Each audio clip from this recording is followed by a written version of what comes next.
Ваня, веришь ли ты в будущее Абхазии? Вопрос такой я тебе задаю, потому что многие в Абхазии и за ее пределами почему-то в нее не верят. И где-то кто-то разочаровался, кто-то наоборот ее обожествляет. А ты? Я верю в Абхазию. Всегда верю, всегда буду верить, что бы там ни происходило. Во-первых, потому что там народ сильный. Что бы сейчас ни говорили, якобы деградация народа. Никакой деградации нет. Просто какие-то единицы необразованные выходят, всплывают. Как мой отец говорил, кинь в прорубь кусок золота и кусок, простите, говна. Что всплывет? Что человек увидит? Что глаз увидит? Конечно же, то, что дурно пахнет. Вот. В Абхазии есть будущее, огромное будущее. Потенциал у Абхазии неимоверный. Это природа, это богатейшая природа. В мире нету ни такой природы, как в Абхазии. Земля плодородная, солнце светит, выращивай, что хочешь. Это туризм. С России я кого не спрошу, все мечтают в Абхазию приехать. Но, к сожалению, в последнее время бывают такие люди, не все, конечно, далеко не все, но которые немного разочаровались из-за того, что к ним кто-то приставал. Из людей. А в природе никто никогда не усомневался. Вот из людей бывает, что пристают.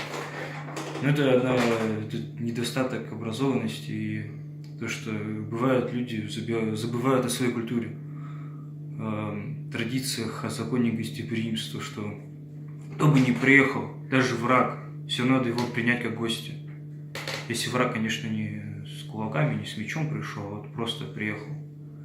Те же грузины приехали отдохнуть. Зачем их гнать, если они ничего против не имеют? Если этот грузин, он не воевал, он обычный человек, который тоже Абхазию любит. В Абхазии же тоже много грузин было, которые любили Абхазию. Но не об этом. Возвращаясь к вопросу о том, что если в Абхазии будущее есть, если за голову взяться, если не хаять государство, если просто верить в свое будущее, в свои силы, работать, платить налоги, если самим что-то делать, будущее всегда есть. Например, вот в России в 90-е никто не верил, что в России будущее есть какое-то. Пришел человек, Путин, организовал, вытащил, так сказать, страну из кризиса. Но это не только его заслуга, это заслуга народа тоже. Потому что люди работали, налоги в казну платили и верили. Самое главное — верить и действовать. Больше ничего не нужно. Это самая лучшая и простая формула успеха. Верить и работать. Замечательно. Да. Больше тут сказать нечего. А что нам скажет Марик? Марик, Абхазию любишь? Ты часто там бываешь? Нет, только... А бабушке, дядям что хочешь передать? Какую-нибудь игрушку, например, спасти. Ты хочешь отсюда им игрушку передать? Да, спасти им какую-нибудь. Хорошо. Но все равно они обрадуются. Скучает ребенок.